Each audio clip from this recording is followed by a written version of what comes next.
গাত ৰ'দ বৰষুণ নপৰা কৃষকৰ পৰম বন্ধু ড্ৰোন দিদি মৰিয়নীৰ ৰুণিমা বৰুৱা ফুকন ৰ'দ বৰষুণ বুলি কোনো আহৰি নাই কৃষকৰ পথাৰৰ সকলো সমস্যাৰ সমাধান এইগৰাকী ৰুণিমী বৰুৱা ফুকন যাৰ অন্য এক পৰিচয়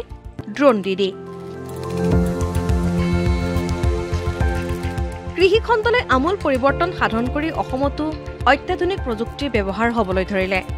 2024 বৰ্ষৰ এপ্ৰিল মাহত আৰম্ভ হ'ল ড্ৰোনৰ জৰিয়তে কৃষকৰ পথাৰত সাৰ ঔষধ আদি বিস্তাৰিত কৰাৰ ব্যৱস্থা এই প্ৰযুক্তিৰে যোৰহাট জিলাত জড়িত হৈ পৰিল এইগৰাকী মহিলা ৰ'দ অথবা বৰষুণ বুলিও কথা নাই কৃষকৰ প্ৰয়োজন হ'লেই পথাৰত উপস্থিত হয় ড্ৰোন দিদি মই এগৰাকী ড্ৰোন দিদি হিচাপে কৃষকসকলৰ মাজত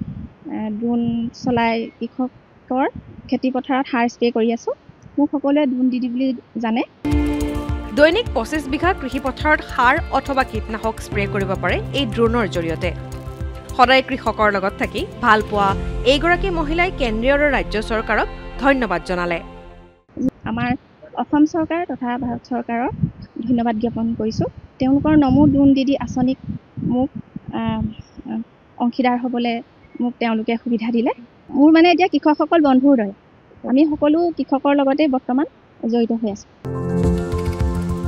কৃষি বিভাগৰ জৰিয়তে এনে সুবিধা লাভ কৰি উৎফুল্লিত টিয়কৰ এইসকল কৃষক জৰিয়তে অসম চৰকাৰ অসম কৃষি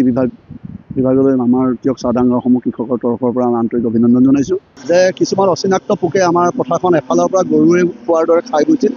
আৰু লগে লগে মই আমাৰ কৃষি বিষয়া মই অনুৰোধ